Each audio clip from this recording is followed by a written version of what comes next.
पट्टू तोता बड़ा उदास बैठा था। माँ ने पूछा, क्या हुआ बेटा, तुम इतने उदास क्यों हो? मैं अपनी इस अटपटी चोंच से नफरत करता हूँ। पट्टू लगभग रोते हुए बोला। तुम अपनी चोंच से नफरत क्यों करते हो? इतनी सुंदर तो है। माँ ने समझाने की कोशिश की। नहीं, बाकी सभी पक्षियों की चोंच कहीं अच्छी है। बिरजू बाज, कालू कौवा, कल्की कोयल, सभी की चोंच मुझसे अच्छी है, पर मैं ऐसा क्यों हूँ? पट्टू उदास बैठ गया।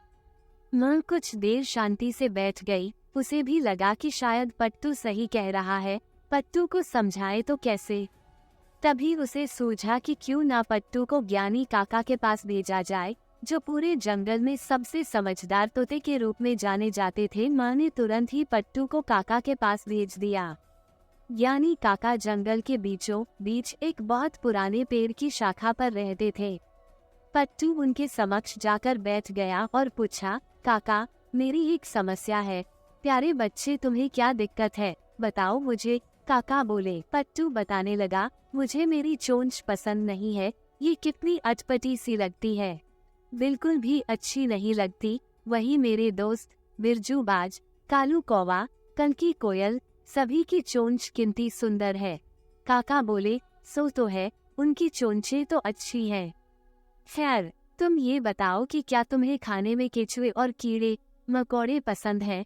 छी, ऐसी बेकार चीजें तो मैं कभी न खाऊं। पट्टू ने झट से जवाब दिया।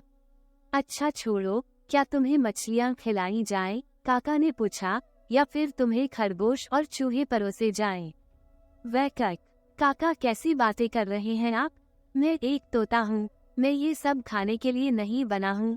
पट्टू नाराज होते हुए बोला। बिल्कुल सही, काका बोले, यही तो मैं तुम्हें समझाना चाहता था।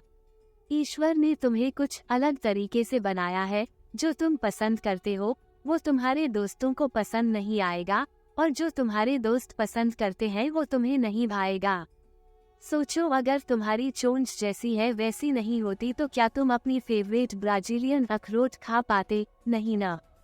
इसलिए अपना जीवन ये सोचने में ना लगाओ कि दूसरे के पास क्या है क्या नहीं। बस ये जानो कि तुम जिन गुणों के साथ पैदा हुए हो उसका सर्वश्रेष्ठ उपयोग कैसे किया जा सकता है और उसे अधिक से अधिक कैसे विकसित किया जा सकता है।